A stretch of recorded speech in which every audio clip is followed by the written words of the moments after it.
हे मनुष्य, बाबा के दरबार में आओ तो घंटी बजाते हैं। अभी हम लोग श्री रामचरितमानस से काकभुसुंडी और गरुड़ जी का संवाद सुन रहे थे।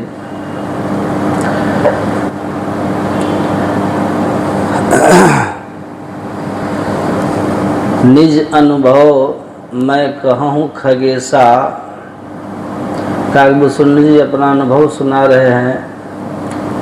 हम लोग प्रातः काल भी थोड़ा सा इस विषय पर हम लोग चर्चा किए थे। जो गुरु महाराज की प्रेरणा होगी मैं सुनाऊंगा। अभी हम लोग सुन रहे थे, जब ते राम प्रताप खगेशा, उदित भयउ अति प्रबल दिनेशा। हम लोगों ने अभी जो सुना, हम लोग के सत्संग का मुख्य आधार ग्रंथ का पाठ होता है। हमारे गुरु महाराज जी ने कहा, संतमत के सत्संग में कोई मनगढ़ंत बात नहीं कहते, कोई उलूल जुलूल बात जैसी तैसी बातें नहीं कर सकते। यहाँ तो अनुभव की बातें हो या फिर संतवाणियों की बात हो या फिर ग्रंथ पाठ के आधार पर हो, वही कल्याणकारी होता है। अभी जो हम लोगों ने पाठ में सुना, ये बड़ा विलक्षण प्रसंग है। आपने सुना ना, जब ते राम प्रताप खगेशा, उदित भयउ अति प्रबल दिनेशा। बहुतेन हर्ष बहुतेन मन शोका। कितना विलक्षण है। हटो उधर। और कहते कहते अंतिम में तुलसीदास जी ने लिखा, और काकभुसुंडी जी महाराज कहते हैं। काकभुसुंडी जी कैसे कहते हैं? वो कहीं पढ़ी लिखी बात नहीं कहते, अथवा किन्हीं की सुनी सुनाई बात वो नहीं कहते। कहीं से सुन लिए, कहीं से पढ़ लिए, अटकलबाजी वाली बात वो नहीं करते। काकभुसुंडी जी कहते हैं कि मैं जो कुछ कहता हूँ ना, निज अनुभव मैं कहूँ खगेशा। हे गरुड़ जी, हे पक्षीराज, मैं जो कुछ कहता हूँ, मैं जो कुछ सुनाता हूँ, मैं जो कुछ बोलता हूँ ना, तो वे कहते हैं अनुभव की बात कहता हूँ। मतलब प्रत्यक्ष में देखी हुई बातें कहता हूँ। जो मेरे सामने घटित हुआ है, जो मेरे सामने कुछ हुआ है, उसको देख करके तब मैं कहता हूँ। आपने सुना, कितना दिव्य प्रसंग है ये। पाठ के अंतिम में आपने क्या सुना? दोहा में काकभुसुंडी ने कहा, पहले तो कह देते हैं, जब ते राम प्रताप खगेशा, उदित भयउ अति प्रबल दिनेशा। अब ये पाठ पढ़ करके लोग कहते हैं कि त्रेता में जब राम भगवान वहां के राजा बने थे ना अयोध्या के, तब ये घटना घटी थी। पर तुलसीदास जी इसको साफ करते हैं और काकभुसुंडी जी अपने अनुभव की बात कहते हैं। अंतिम में लिखते हैं, यह प्रताप रवि जाके उर जब करे प्रकाश। उर का अर्थ क्या होता है? उर मतलब हृदय, अपने अंदर। हृदय मतलब यहाँ। यह प्रताप रवि जाके उर जब करे प्रकाश। ये भगवान का जो प्रताप रूपी सूर्य का प्रकाश है। तुलसीदास जी कहते हैं, यह जब जिसके हृदय में प्रकाश फैलाता है, जब जिनके हृदय में उदित हो जाता है, तब ये सब लक्षण जो कहा, ये सब प्रकट होता है। अभी हमारे हृदय में क्या है? उधर जवाब उठो। अभी सब देखिए, आंख बंद करके देखिए क्या दिखता है। एक माता जी को पूछे, आंख बंद करते क्या दिखता है? तो माता जी ने कहा, बाबा घर दिखाई देता है। तो ऐसा चिंतन वो करती होगी तब ना। आंख बंद करके देखिए, अगर सहजता से आप आंख बंद करेंगे ना और बाहरी ख्यालों को छोड़ करके तब भीतर में देखेंगे, तो अपने भीतर में घोर अंधकार दिखलाई पड़ता है। अपने हृदय में घोर अंधकार है। और अंधकार क्या है? ये अंधकार को हिंदी में कहते हैं तम। क्या कहते हैं? तम कहते हैं। अब महर्षि संत श्री परमहंस जी महाराज कहते थे, जहां है तम वहां है जम, जहां तम वहां जम, वहां जम की पकड़ होती है। ऐसी बात को संत कबीर साहब ने और बढ़िया से खोल के और साफ कर करके लिख दिया। कबीर साहब कहते हैं, एक तो अंधेरी कोठरी, एक तो कौन सी कोठरी, किस कोठरी की बात कर रहे हैं कबीर साहब?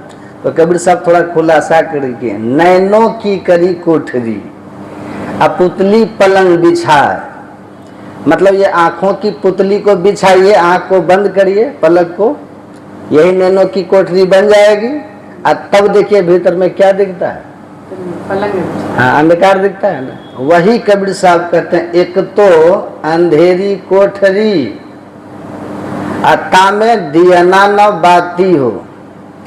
अब परिणाम इसका क्या होगा? बहिया पकड़ी जम ले चले कोई संग न साथी हो। कोठा ऊपर कोठरी जोगी धुनिया रमाया हो, अंग भभूति लगाई के जोगी रैन गमाया हो। अभी हमारे भीतर में रैन है, अर्थात रात है, घोर अंधकार अपने भीतर, रैन मतलब रात। यही अंधकार जब तक अपने भीतर है, जब तक है तम तब तक है जम। ये अंधकार जिनके भीतर नहीं होता वही वास्तव में सच्चे साधु होते हैं। हाँ, संत कबीर साहब की वाणी, अपने घट दिए ना बारू रे, नाम का तेल असुरत की बाती ब्रह्म अग्नि उद्गारू रे। ये होते हैं सच्चे संत। अभी लेकिन हम लोग के हृदय में है यही प्रकाश। ये प्रकाश कबीर साहब तो कहीं कहते हैं कि प्रकाश कीजिए, दीपक जलाइए, और फिर कबीर साहब ही दूसरी जगह कहते हैं कि दीपक जलाना नहीं है, वहां दीपक पहले से जल रहा है, हम लोग को जलाना नहीं है। वे कहते हैं घट घट दीपक बरे, घट घट दीपक बरे, लखे नहीं अंध है। अभी जो हम लोग को नहीं दिखता है ना, तो इसका कारण हम अंधे हैं। दीपक तो पहले से जल रहा है, दिया का प्रकाश तो पहले से हो रहा है, लेकिन हम लोग को अभी दिख क्यों नहीं रहा है? कारण क्या है? हाँ, दीपक सबके भीतर जल रहा पहले से, जलाना नहीं है।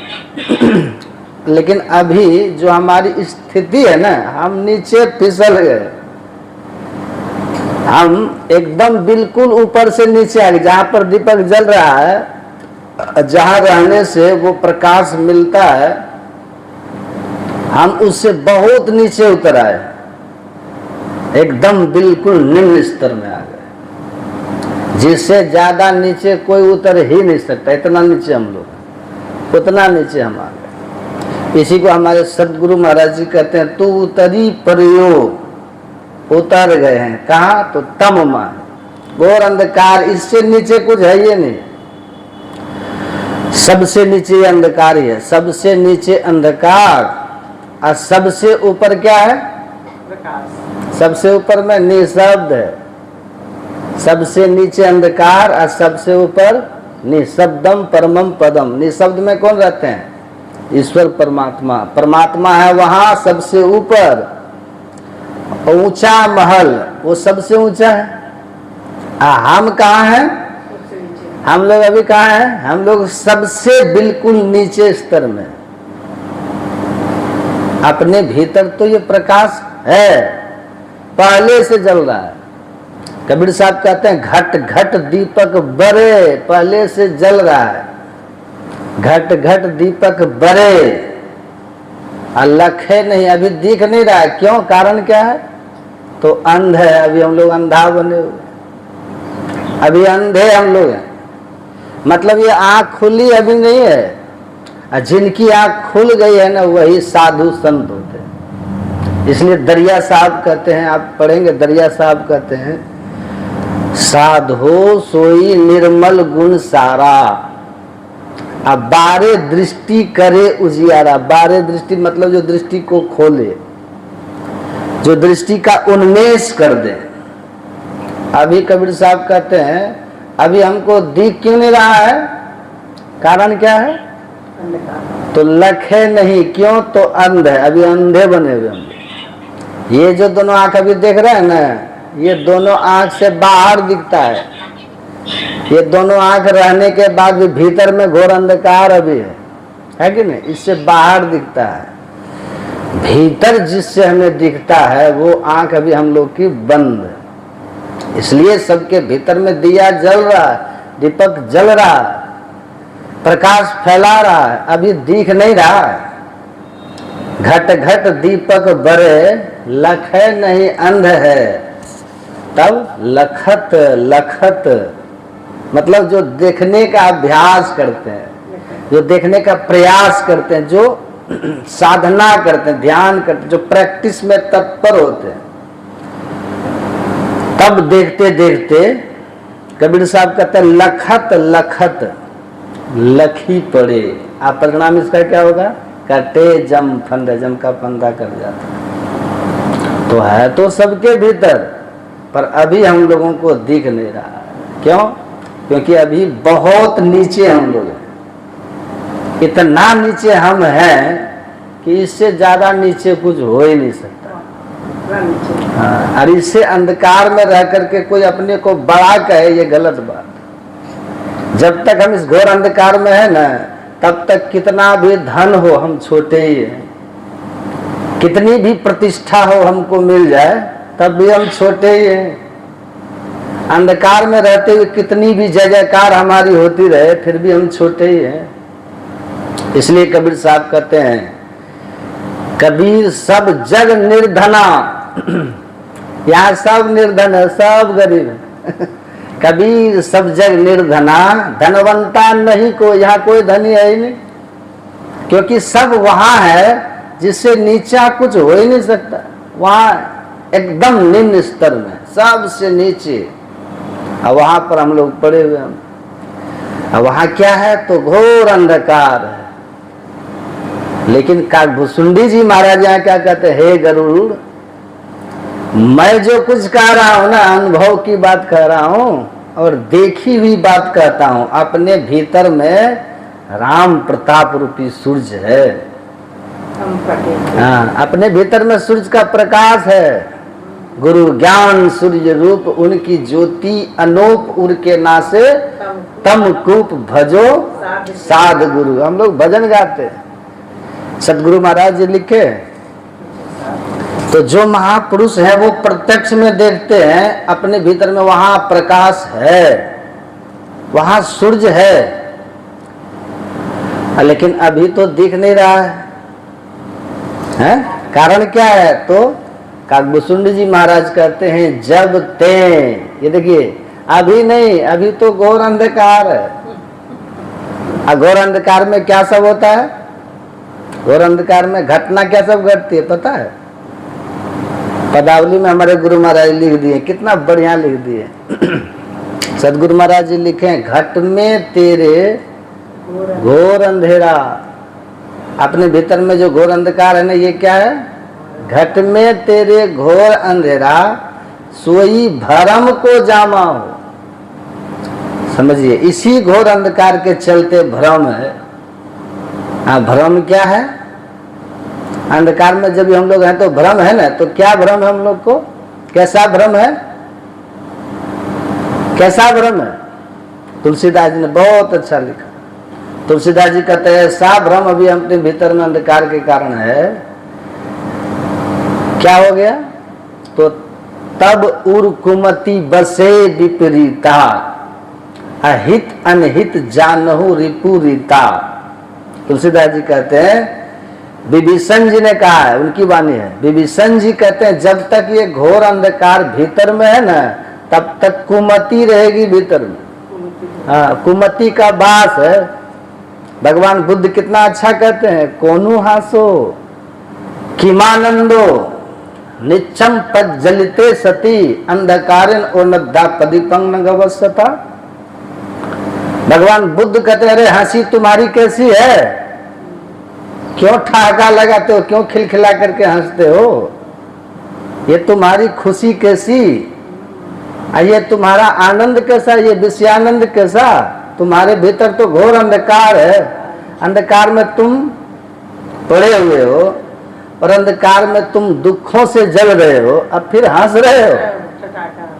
फिर ये खुशी मना रहे हो, ये कैसी हंसी है, कैसी खुशी है? जब तक घोर अंधकार में हम है ना, तब तक ये दुख लगा रहेगा। खरबुसुंड जी कहते हैं, जब ते राम प्रताप खगेसा, उदित भयो अति प्रबल दिनेसा। और अंतिम में क्या कहते हैं, यह प्रताप रवि जाके उर जब करे प्रकाश। ये प्रकाश जिसके उर में अर्थात हृदय में हो जाए। और अंधकार है तो क्या होगा? अंधकार में और भी क्या घटना घटित होती है? अंधकार के चलते हम 84 लाख में चले जाते हैं। तो तुलसीदास जी लिखते हैं, जब लग नहीं निज हृदय प्रकाश अरु विषय आस मन माही। जब तक अंधकार में है ना, जब लग नहीं निज हृदय प्रकाश अब अरु, तब तक क्या होगा? विषय आस मन माही। तुलसीदास तब लग जग जोनी भ्रमत सुख सपने होना। देखिए, जब तक भीतर में ये प्रकाश नहीं होगा ना, अंधकार में जब तक हम लोग है ना, तब तक 84 का चक्कर होता है। आंख बंद करने पर जब तक घोर अंधकार देख रहा है, तब तक हम लोग 84 में जाने के लायक हैं। और आप ये मत सोचिए कि आप जप करते करते जप को सिद्ध कर लिए तो 84 से बच जाइएगा, कोई निश्चित नहीं है।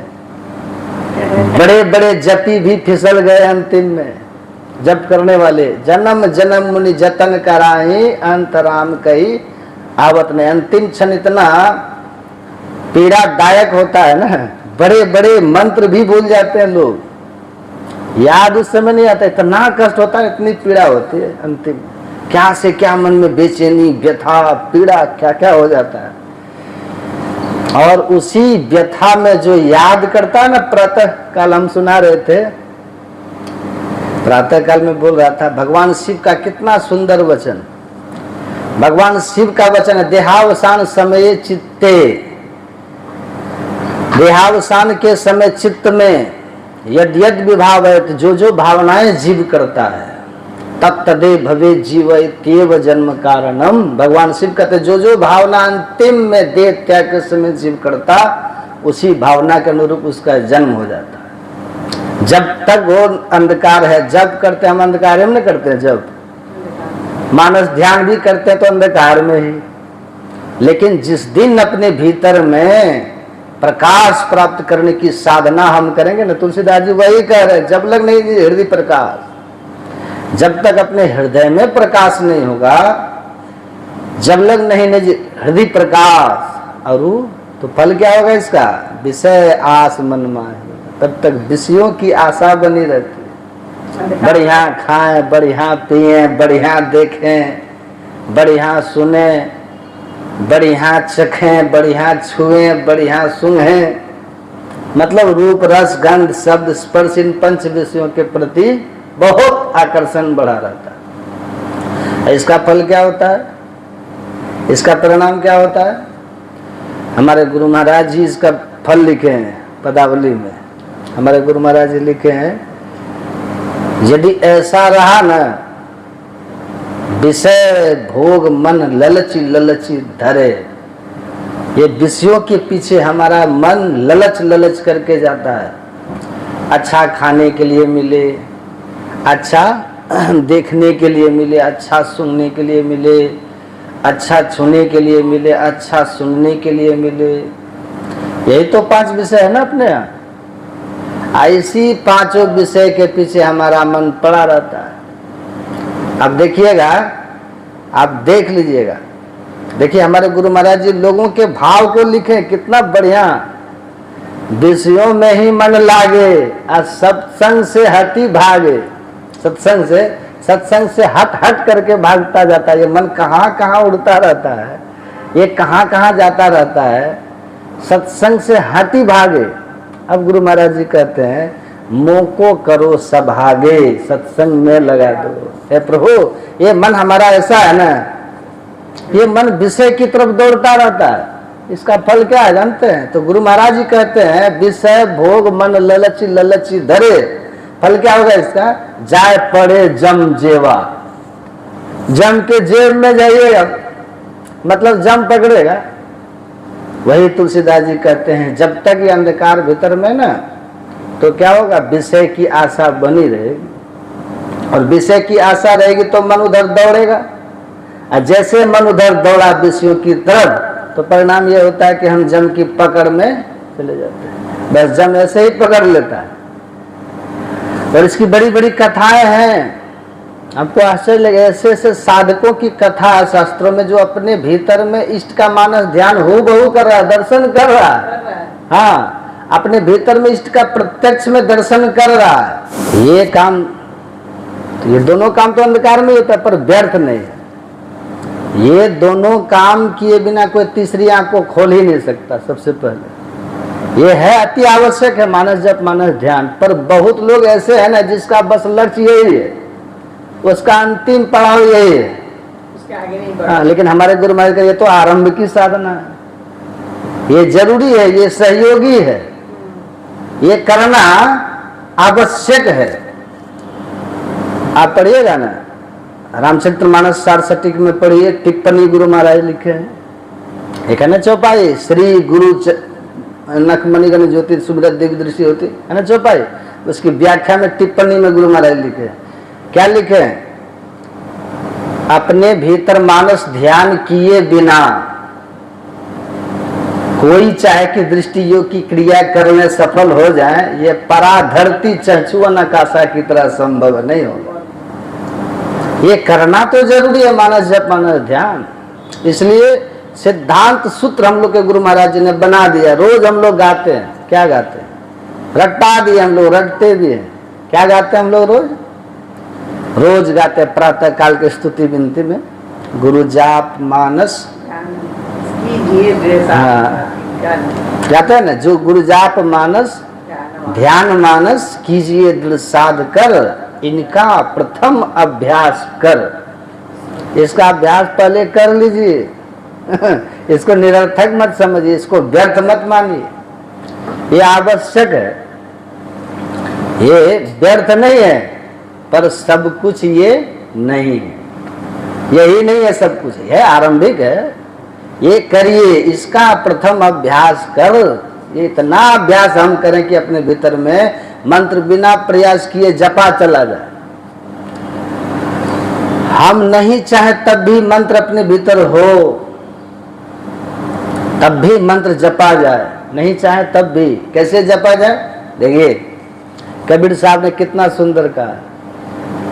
कबीर साहब कहते नाम जपत, मतलब मंत्र जपते जपते, नाम जपत स्थिर भया, स्थिर मतलब जप करते करते, मंत्र जप करते करते मन शांत हो गया। नाम जपत स्थिर भया। और क्या कहते हैं? अज्ञान कथत भया लीन, असुरत शब्द एके भया। सुरत मतलब क्या होता है? ख्याल। शब्द मतलब मंत्र, मतलब मंत्र और ख्याल एक हो जाए। हम ऐसा जप करें कि हमारा ख्याल अब मंत्र को छोड़ करके कहीं जाए, हमारे ख्याल में मंत्र ही मंत्र रहे। नाम जपत स्थिर भया, ज्ञान कथत भया लीन, असुरत शब्द एके भया। कैसे? तो जल ही होएगा मीन। मीन किसको कहते हैं? मछली को। जैसे मछली पानी में डूब करके रहती है ना, इसी तरह से जो मंत्र में अपने ख्याल को मन को डुबा दे। मीन मतलब मछली। ऐसा जप हो, ये नहीं कि माला पर जपते रहे, माला तो कर में फिरे, जीभ फिरे मुख माही, मनोहा तो दौदेसी फिरे, ये तो सुमिरन नहीं। माला फिरत जू गया मिटान मन का फेर, कर का मन का छाड़ी दे, मन का फेर। ये हाथ के माला को छोड़िए, तब क्या करें? अति पावन गुरु मंत्र मन ही मन जाप जपो। अत्यंत जो पवित्र गुरु मंत्र है ना, इसका मन ही मन जप करिए। गुरु महाराज का आदेश है, मने मन जपिए इसको। तुलसीदास जी देखिए, जैसे कबीर साहब कहते हैं ना, जल है होएगा मीन। कितना बढ़िया सटीक उदाहरण है, समझिएगा। ऐसे आप पढ़िएगा ना, तुलसीदास जी कितना बढ़िया लिखते हैं। तुलसीदास जी कहते हैं, तुलसीदास जी लिखते हैं, नाम सब प्रेम, नाम मतलब वही मंत्र, सकल कामनाहीन जे राम भगति रस लीन, जिनके भीतर में कोई दुनिया की कामना नहीं, चाहना नहीं है। हमारा स्वास्थ्य ठीक हो जाए, अरे जैसा है वैसा ठीक है। नाम जपत दरिद्री भला, नाम जपत कुष्ठी भला, है ना। चुई चुई पड़े जो चाम, कंचन देह के काम का जामुख नाही नाम। नाम जपत दरिद्री भला, टूटी घर की छान, कंचन मंदिर जार दे जहाँ हरि भक्ति न जान। हम जैसे भी हैं, ठीक है, रोगी है तो है, गरीब है तो है, निर्धन है तो है, हम अनपढ़ हैं तो है, हम जैसे हैं हम वैसे हैं, हम जैसे भी है, ठीक है। पर भीतर में किसी तुलसीदास जी कहते हैं सकल कामनाहीन जे, जो सभी कामनाओं को, सभी कल्पनाओं को, सभी इच्छाओं को जप के समय छोड़ दे। लेकिन छूटता है? छोड़ना बड़ा कठिन है। अभी लोग हमारे पास आते हैं ना, आते रहते हैं, कहीं जाते हैं, अम्मा बाबा प्रणाम करते हैं, खास करके माता जी लोग सब आते हैं ना, तो पहले खूब बढ़िया से प्रणाम करेगी, दक्षिणा देगी, हाथ से हाल समाचार पूछेगी, तो कान के पास आके धीरे से कहती कि बाबा एक दुख है। वो अंतिम में सुना देती है, बाबा एक कष्ट है, ये समस्या है। तो हम कहते हैं कि माता जी ठीक है, आप आराम से बैठ करके थोड़ा जप उप कीजिए, ठीक हो जाएगा। कहती है जप करने से ठीक हो जाएगा बाबा? हाँ हो जाएगा, माता करिए। अब वो जप करेंगे ना, तो जप भी करेंगे, मन में ये कामना भी रखते कि कष्ट हमारा बताइए निवृत्त हो जाए, वो करते हैं ना। पर ये सब विधि तरीका नहीं है। तुलसीदास जी कहते हैं आप जैसे भी हैं, चाहे रोगी हैं कि दीनहीन हैं, कि जैसे भी आप जिस स्थिति में हम हैं, हम सकल कामनाओं को छोड़ दें, हीन हो जाए, सभी कामनाओं को छोड़ दें। सकल कामनाहीन जे राम भगति रस लीन। अब देखिए क्या कहते हैं, नाम सौ प्रेम पीयूष हृदय तिन्हू किए मन मीन। जो नाम है ना, जो मंत्र गुरु महाराज जी ने दिया है, उस मंत्र को अमृत की तरह मान लीजिए और अपने मन रूपी मछली को उसमें डुबा दीजिए, ऐसा जप कीजिए। ऐसा जब जप करेंगे ना, तो धीरे धीरे जप ऐसा सिद्ध हो जाता है कि बाद में बिना प्रयास के, बिना किए वो स्वतः मंत्र जपा जाएगा। तो इस तरह से हम जप करें कि जप करते करते मन जप में डूब जाए, जप में तन्मय हो जाए, निमग्न हो जाए, तल्लीन हो जाए। फिर देखिए, और ऐसा जप करने वाले के भीतर ही दुनिया का सबसे बड़ा जप होता रहता है। भगवान कहते यज्ञानाम जप योग्योसु, और उसी के भीतर इष्ट का दर्शन भी होता है। हमारे गुरु महाराज जी कहते हैं ना, प्रथम ही धारो गुरु को ध्यान। पहले गुरु महाराज का ध्यान करिए, प्रथम ही धारो गुरु को ध्यान, और परिणाम इसका क्या होगा, हो श्रुति निर्मल, हमारी वृत्ति मनोवृत्ति निर्मल पवित्र शुद्ध हो जाए। और तब क्या होगा, तब हो बिंदु ध्यान, तब हो बिंदु ज्ञान, तब बिंदु का ज्ञान होता है। बैठिए बैठिए।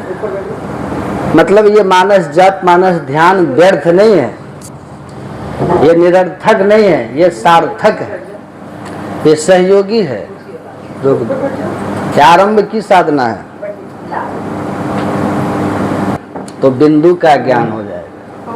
के बाद और उसके आगे मतलब कहने का ये वही साधन मानस जप और मानस ध्यान व्यर्थ नहीं है, ये निरर्थक नहीं है, ये सार्थक है, ये सहयोगी है, ये आरंभ की साधना मानस जप मानस ध्यान। लेकिन यही हमारा अंतिम पड़ाव नहीं। हमें करना क्या है, आंख बंद करने के बाद ये घोर अंधकार अपने भीतर में दिखता है, इस अंधकार को खत्म करना है। ये अंधकार कैसे खत्म होगा? एक व्यक्ति ध्यान कर रहे थे, ध्यान पर बैठे हुए थे, आंख बंद करके आराम से बैठे हुए हैं। एक दूसरा व्यक्ति टॉर्च ले लिया और उसकी आंख पर रख जाके टॉर्च जलाया, जला करके बंद करके भाग गया। अब उसका ध्यान जैसे टूटा ना, वो बाबा के पास गया, कहता बाबा आज हमको दिव्य ज्योति का दर्शन हो गया। आज हमको दिव्य प्रकाश का दर्शन हो गया। और चीजें चलाया। कहा कब हुआ? कहा कि जब ध्यान कर रहे थे तब हुआ। तो अभी तो नहीं हो रहा है।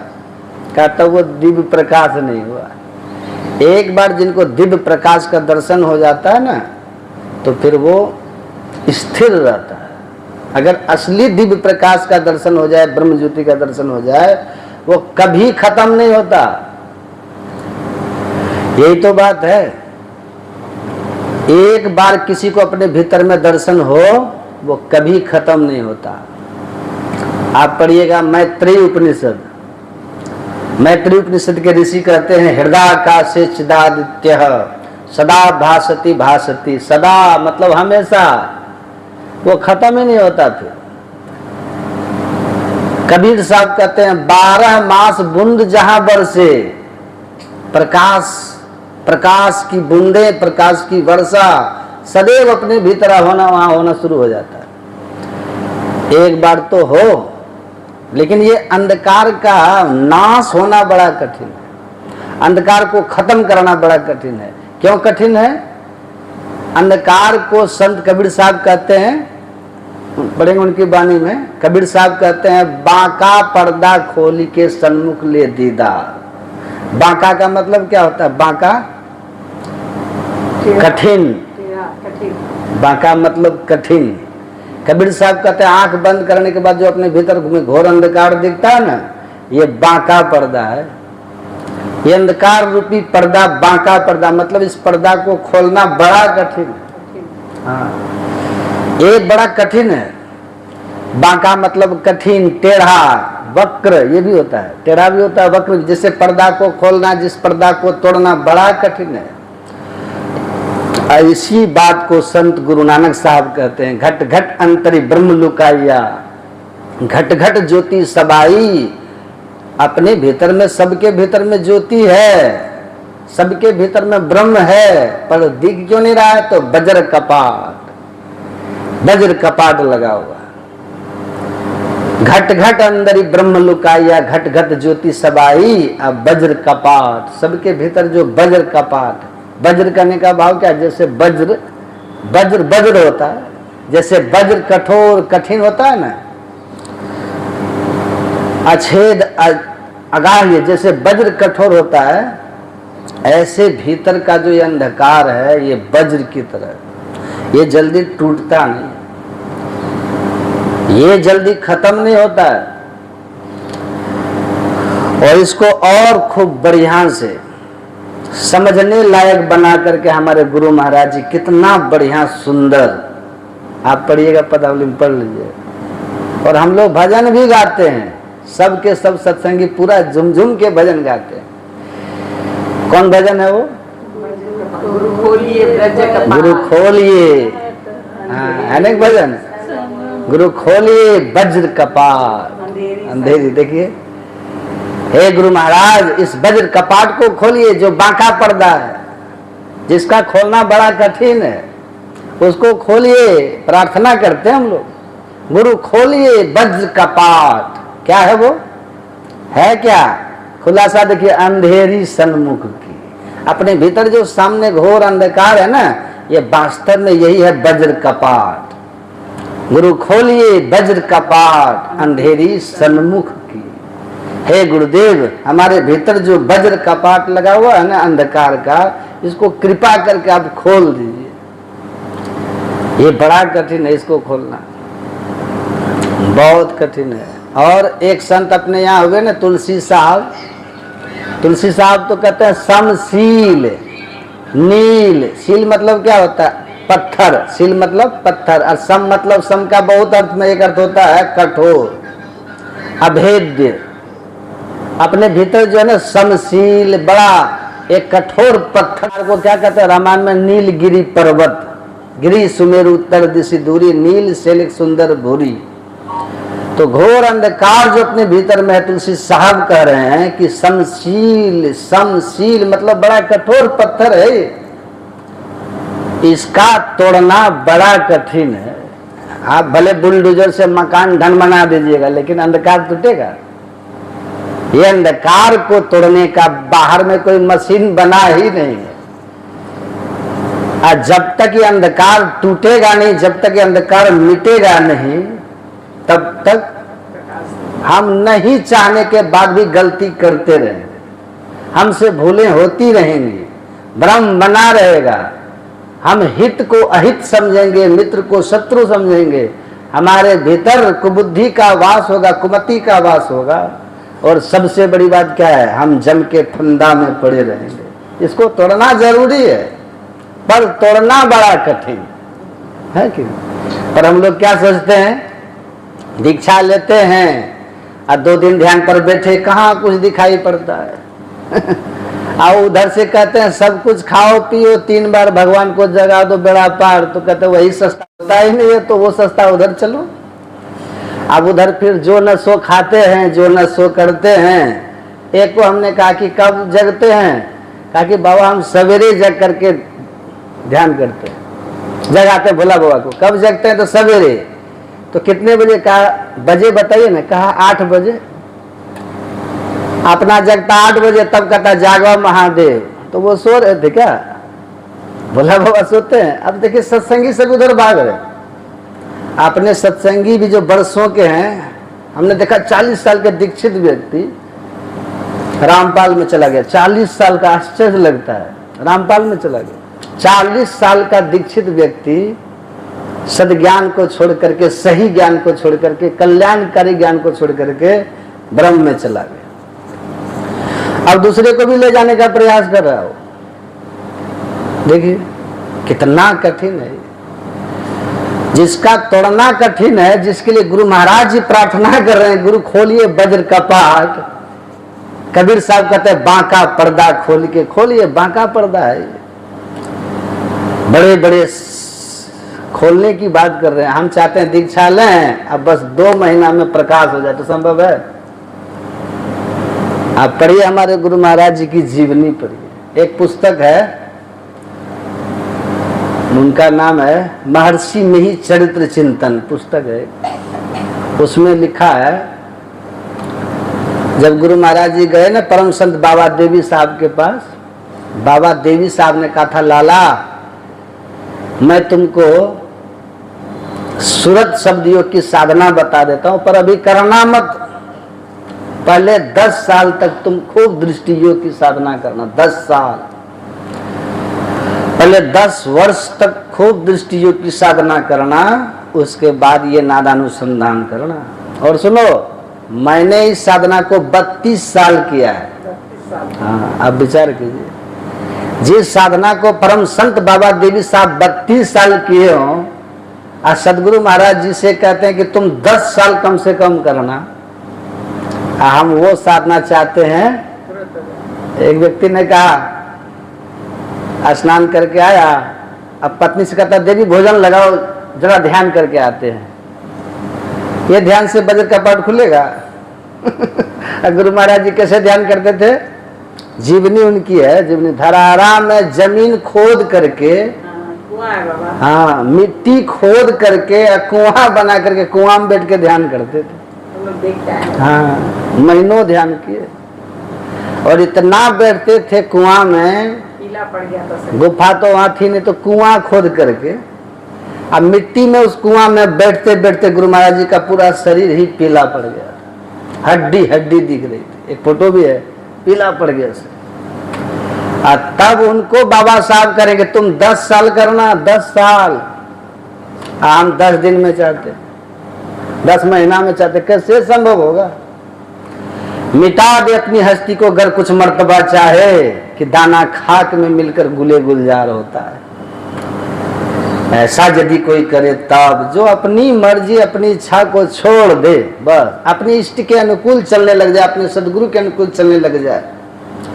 हम राजी हैं उसी में जिसमें कि तेरी रजा है। यहाँ यूं भी वाह वाह है, यहाँ वो भी वाह वाह है। हरम के पुजारी हरम चाहते हैं, करम के पुजारी करम चाहते हैं। हम न खुशी चाहते हैं, न गम चाहते हैं, हम वही चाहते हैं जो आप चाहते हैं। जाहे विधि राखो राम, ताहे विधि रहिए, सीताराम सीताराम सीताराम कहिए। ऐसा जिनका भाव, ऐसी जिनकी वृत्ति बन गई है, और तब जो बैठे ध्यान करने के लिए बरसों। आप और पढ़िएगा गुरु महाराज जी की जीवनी। एक बार परम संत बाबा देवी साहब अपने सदगुरु महाराज जी को, जो हम लोग के सदगुरु महाराज जी हैं, पास बुलाए। अब पास बुला करके गुरु महाराज जी का हाथ पकड़ लिए, अपने छुआ दिए शरीर को, कहा देखो कैसा लगता है। तो गुरु महाराज जी छुए तो बोरा कैसा होता है, बोरा जैसा चमड़ा लगा। कहा सरकार ये तो गांठ जैसा लग रहा है, कितना मोटा मोटा लग रहा है, हाथी के चमड़ा जैसा मोटा चमड़ा हो गया। तब बाबा साहब ने कहा कि पता है कैसे हुआ ये? बैठने से गांठ, ये ध्यान पर बैठते बैठते, साधना पर बैठते बैठते, अभ्यास करते करते ये स्थिति हो गई है।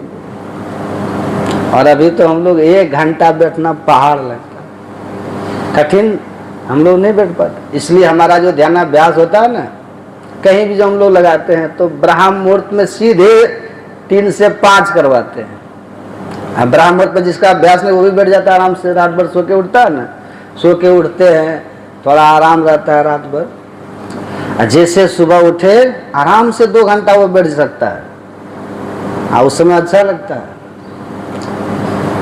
कुछ रहनी गहनी की बाता, बैठा रहे चला तो नहीं जाता, बैठे न रास्ता काटा, चलते न बाट न पाई।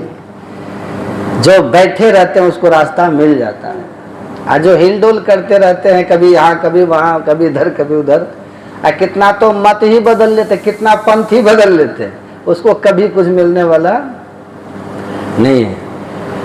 तो जो पूरे मुस्तैदी के साथ बस बैठे, तो तापुरी जी ने कहा था ये दृष्टि योग की साधना मैंने 40 साल तक की। रामकृष्ण परमहंस के गुरु बाबा साहब कहते थे मैंने 72 साल तक किया मैं। और गुरु महाराज जी से बोले 10 साल आप करना।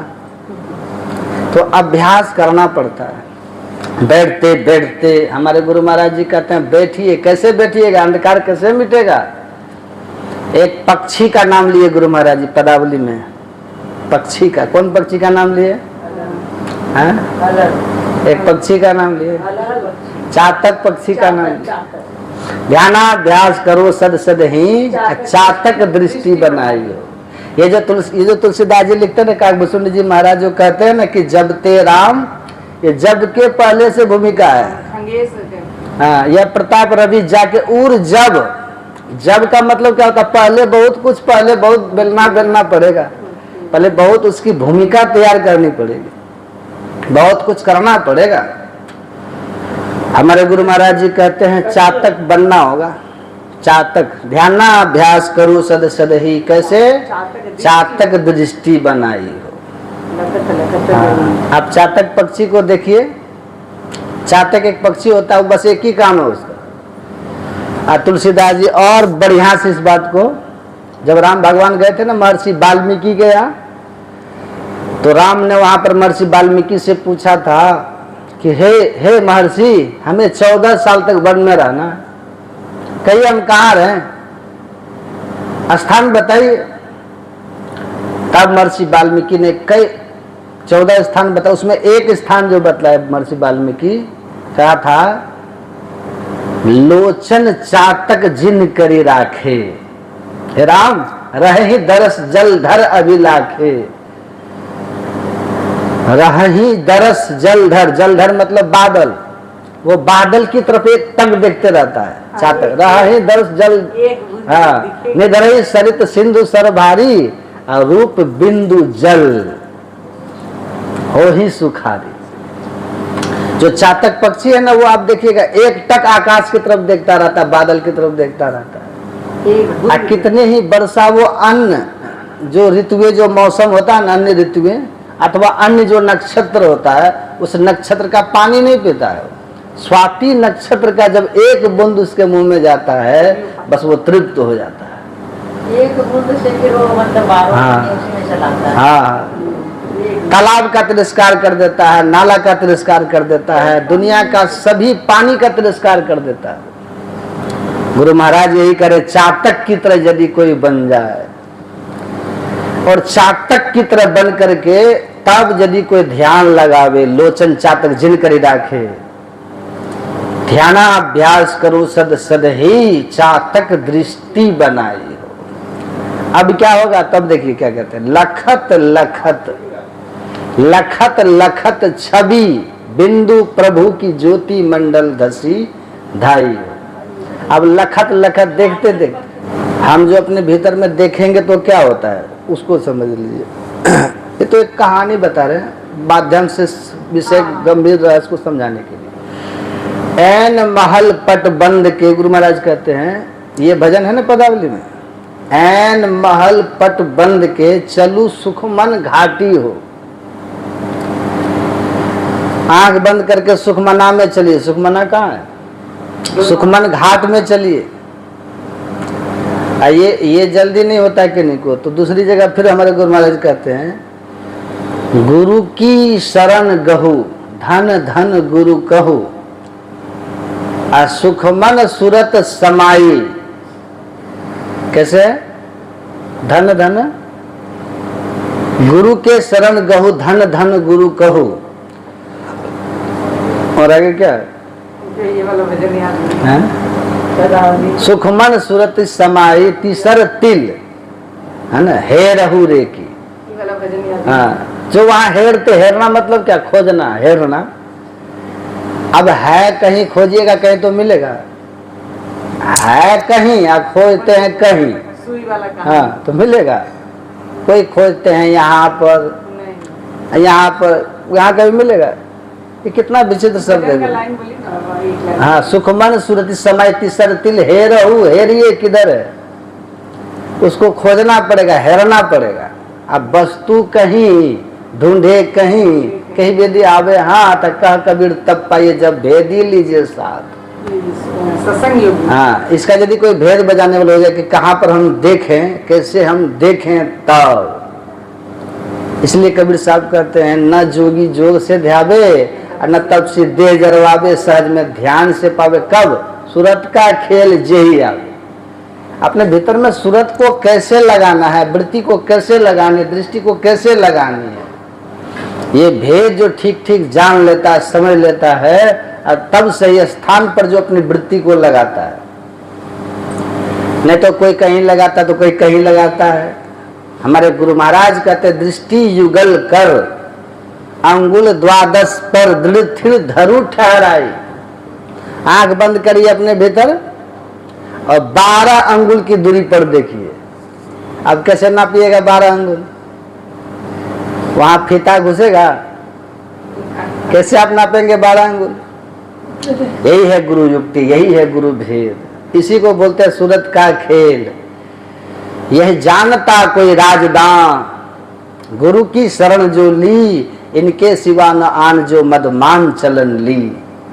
अति दीन होके जिसने सत्संग सुमति ली, अपने को सोई में ही गुरु शरण में कर ली। जो अत्यंत दीन होकर के सच्चे गुरु के पास जाते हैं, उनको बतला देते हैं।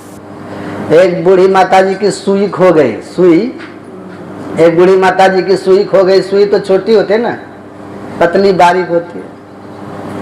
अब सुई खो गई, अब वेपर लाइट जलता रहता है, वेपर के सामने गया, सुई खोज रही, वेपर लाइट के सामने। 1 घंटा खोजी, नहीं मिली सुई। 2 घंटा खोजी, नहीं मिली सुई।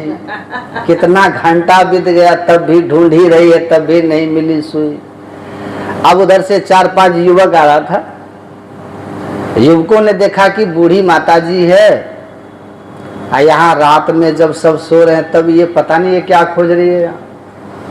सब युवक जाके कहते, माताजी क्या खोज रहे हैं? अब ये बेटा देखो ना, मेरी सुई खो गई है बेटा, अब वहीं हेर रहा हूँ, खोज रहा हूँ, खोज रही हूँ। तो युवकों ने कहा, चलो बूढ़ी है, माताजी हैं, जरा इनको सहयोग कर देते हैं। अब सब युवक एक एक करके सुई खोजने में लग गए। अब बढ़िया से साफ करके, फ्रेश करके एकदम खोज रहे हैं। युवकों ने भी 1 घंटा तक खोजा, तब भी सुई नहीं मिली। एक युवक कहते, माताजी, कहते हैं सुई खोई है कहाँ? कहा तो घरे में खोई है। सुई खोई है घर में, खोज रही हो, यहाँ पे कभी मिलेगी? जहां सुई गिरी है वहां खोजेंगे तब ना वहां पर मिलेगी सुई। वही हमारे सदगुरु महाराज कितना मार्मिक शब्दों का प्रयोग करते हैं। तीसर तिल हेरहु रे की, हेरिए उसको अपने भीतर। हेरने में ही समय लगता है। आंख बंद करके जो साधक बैठते हैं ध्यान में, तो दृष्टि कभी इधर जाती है, कभी उधर जाती है, कभी ऊपर, कभी नीचे, कभी दाएं, कभी बाएं, कभी ऊपर, कभी नीचे, कभी पीछे, कहां कहां दृष्टि भागती रहती है। हमको करना क्या है? गुरु महाराज जी कहते हैं अधः ऊर्ध्व और दाएं बाएं पिछू पांचों त्याग। दृष्टि योग सुनिए, ये खोजने का पता बता रहे हैं गुरु महाराज। हम कहाँ हेरे, कहाँ ढूंढे, कहाँ खोजें, कहाँ है वो तीसर तीर, कैसे मिलेगा वो, कैसे उसको हम देखेंगे? तो अधर ऊर्ध्व दाएं बाएं पिछू पांचों त्याग और षष्ठ बीचों बीच। षष्ठ बीचों बीच एक निशान दृष्टि सूला, जो बिल्कुल सामने मध्य में अपने दोनों दृष्टिधार को टिकाएंगे। टुक टिको, तब उनको टिकाते टिकाते, पहले तो कांपते रहते, सूरत कंपती रहे, दृष्टि कंपती रहे, सूरत दृढ़ क्यों गए। अभी तो हमारी दृष्टि कंपती रहती है, देखिए ना करके, हम बैठ नहीं पाते हैं। लेकिन जो अभ्यास, दृष्टि योग अभ्यास अति ही करत, अब कंपनी सहज ही छूटे प्रोढ़ हो गए सूरत। जो बहुत अभ्यास करते हैं ना, अभ्यास करते करते, वही गुरु महाराज जी कह रहे हैं, ध्यान अभ्यास करो सदहि चातक दृष्टि बनाई हो। तो चातक की तरह एक टक देखिए, एक टक। एक टक क्या होता है इसको समझ लीजिए। अब टकुआ कभी देखे? टकुआ, टकुआ देखे? हमारे गुरु महाराज जी बढ़िया से कह रहे हैं, सुन लीजिए, समझ जाइएगा। हमारे गुरु महाराज जी लिखते हैं टकुआ ताकन दिए बताई, तिल खुली, है ना, टकुआ ताकन। और दूसरी जगह फिर कहते हैं नयन कान दो जोड़ी कर मन मानस सकलो, और टुक टिको सामने प्रेम नेम करी। टुक का मतलब क्या था? थोड़ी देर। टुक टुक टिको, थोड़ी देर वहां पर टिकना है। कैसे टिकना है? तो टकुआ ताकन, जो बिल्कुल जैसे टकुआ बिल्कुल सीधा होता है ना, टकुआ ऐसे अपने दृष्टिधार को जो बिल्कुल सीधा करके रखे, आंख बंद करे सहजता से, और बिल्कुल सामने एक टक, जैसे गुरु ने कहा देखने, वैसे देखते रहे। तो परिणाम क्या होगा? कहते टुक टिको। टुक का मतलब क्या था? थोड़ी देर। दोनों तरह की बात गुरु महाराज जी कह रहे हैं। पहले तो कहते हैं दृष्टि योग अभ्यास अति ही करते ही करते। एक बात, अति ही मतलब क्या? बहुत जो करते हैं अभ्यास, पहले वर्षों जो करते हैं अभ्यास। अब फिर दूसरी जगह गुरु महाराज जी तुरंत कहते हैं टुक टिको। टुक मतलब थोड़ी देर। कभी कहते हैं अति ही और फिर कहते हैं टुक। मतलब क्या हुआ इसका? अभ्यास करते करते, बैठते बैठते, अभ्यास करते करते, देखते देखते हमारी दृष्टि बलवती हो जाती है। समझ रहे हैं? जैसे दृष्टि शक्ति हमारी बलवती होती है, जब दृष्टि शक्ति को बलवती बना करके, तब थोड़ी देर भी अगर हम देखेंगे तो गुरु महाराज जी कहते हैं टुक टिको सामने प्रेम नेम करी। फल क्या होगा इसका? आधर डगर धर लो, अपने भीतर का रास्ता दिख जाएगा। जैसे रास्ता दिखेगा तो फिर क्या होगा? सब सुन रहे आप लोग की नहीं? ये होता है ना, तन यहाँ है, मन कहीं चला जाता है, तो हम बेकार ही बोलना हो जाता है। मन तो जाता ही है। हाँ, इसलिए मन तो बार बार जाता ही है। अब खत्म करते हैं, बस थोड़ी देर और सुन, थोड़ी देर और सुन। नहीं जा रहा, ध्यान में तो मन भागता ही है। मन में नहीं भागता है, मन भागता है ध्यान में मन भागता है, फिर उसको खींच के लाना पड़ता है। हाँ, देखिए बाबा ऑनलाइन में सब बोल रहे हैं, कितना अच्छा लग रहा है, जो सत्संगी लोग सुन रही है। अच्छा, जय गुरु श्री सद्गुरु। तो वो भूमि तैयार करने में, वो भूमिका तैयार करने में वो योग्यता, वो पात्रता। बाबा उसके पहले थोड़ा सा बताइए, जो आप यहाँ थोड़ा सा। देखिए मन इनका गया था कहीं? नहीं, मन नहीं गया था। गया था, मन नहीं गया था, लेकिन उसके पहले बताइए। अच्छा ठीक है, साथ लग जाएगा। अच्छा बता देते फिर से। देखिए होगा तो थोड़ी ही देर में दृष्टि, पर थोड़ी देर की भूमिका बनाने में बरसों लग जाता है।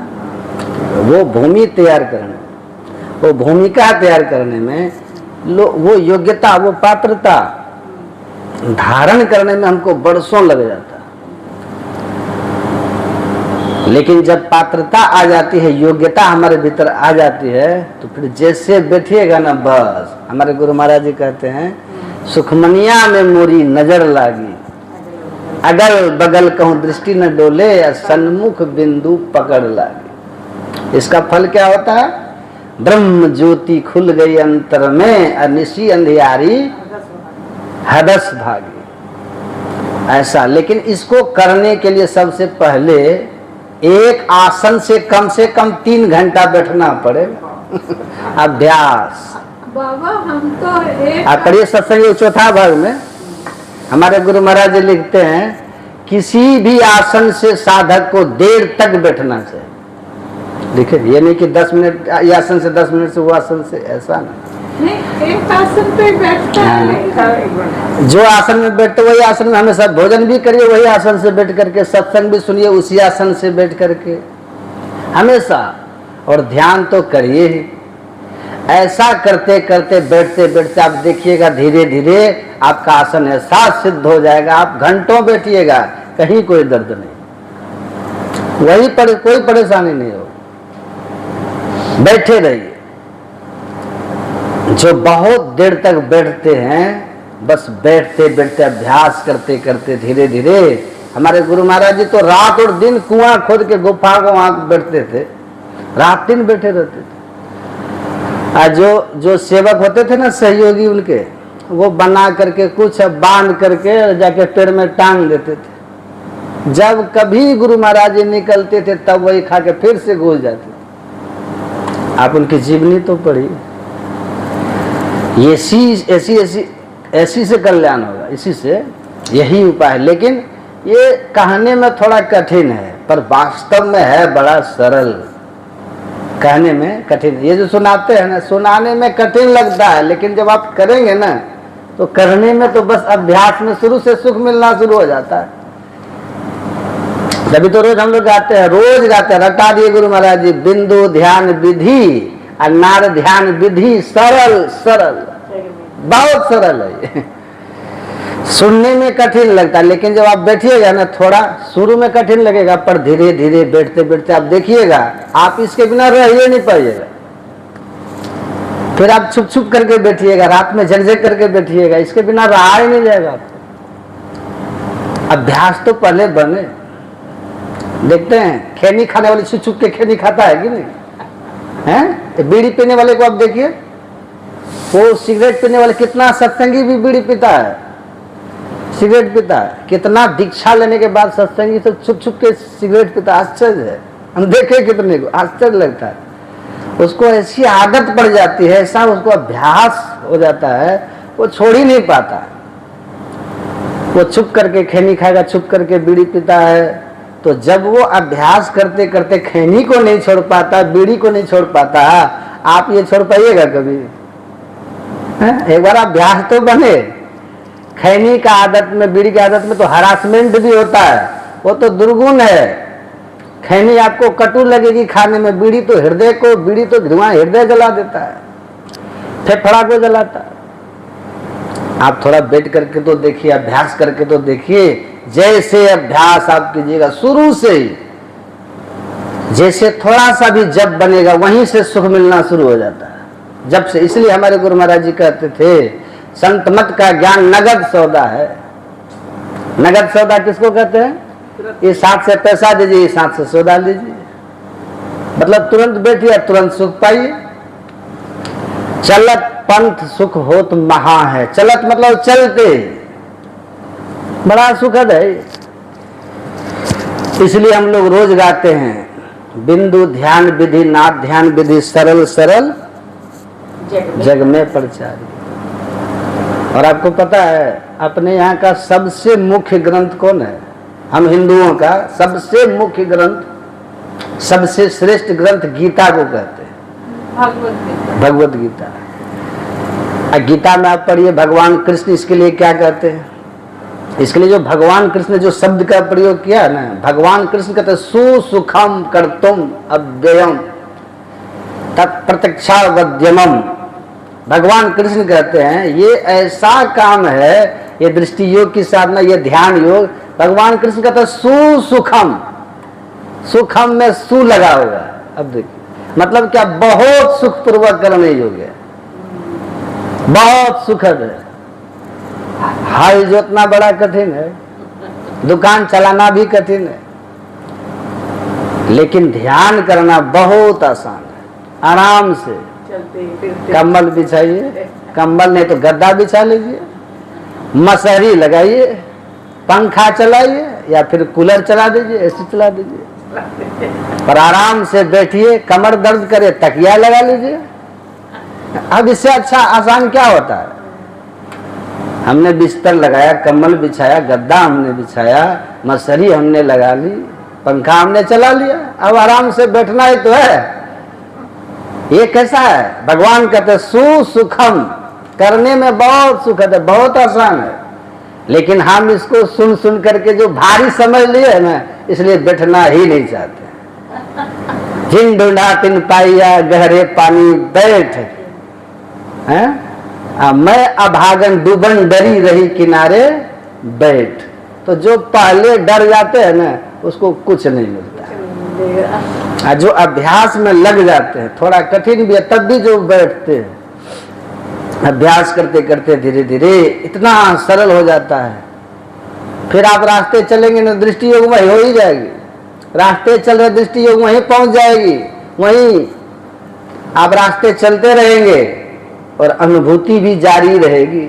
आप देखिए ना, आप गुरु महाराज सदगुरु महाराज जी की जीवनी तो पढ़िए।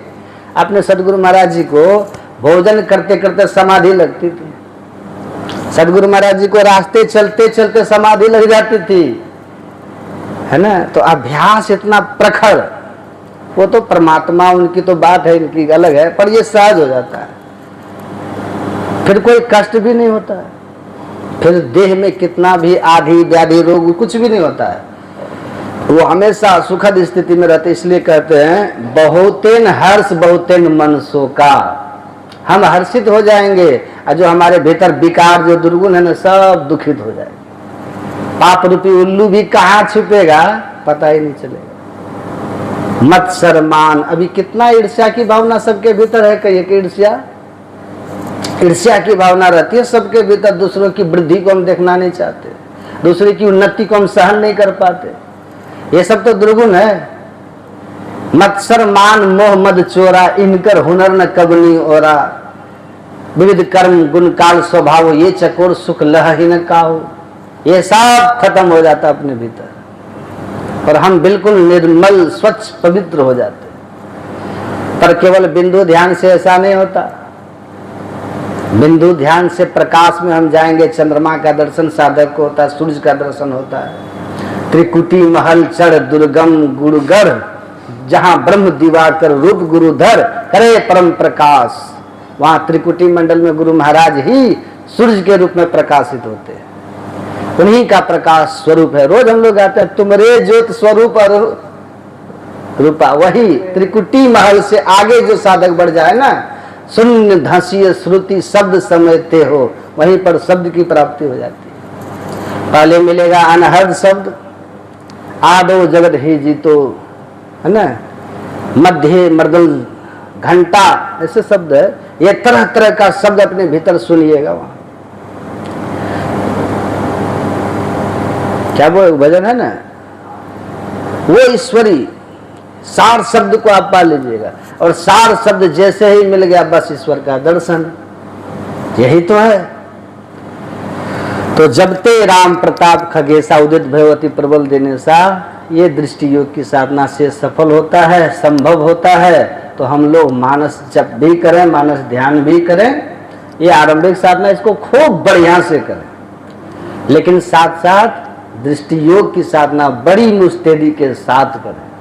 और दृष्टि योग की साधना उनसे होती है जिनके जीवन में खान पान का संयम है, खान पान का संयम है, बोल चाल का संयम है, रहन सहन का संयम है, जो बड़े संयमित जीवन जीने वाले हैं, वहां सफलता मिलती है। तो सब हमारा जीवन ऐसा होना चाहिए।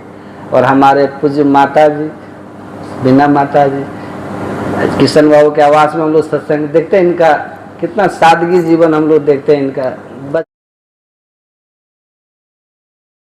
श्री सद्गुरु महाराज आप लोग को बहुत बहुत आप लोग के लिए शुभकामना है कि आप लोग की आध्यात्मिक उन्नति हो, यही मेरी गुरु महाराज से प्रार्थना है। खूब ध्यान सत्संग जब आप लोग से कर प्रणाम बोल रही है बाबा। आप सबको जो मोबाइल में सुन रहे हैं सबको मेरा प्रणाम।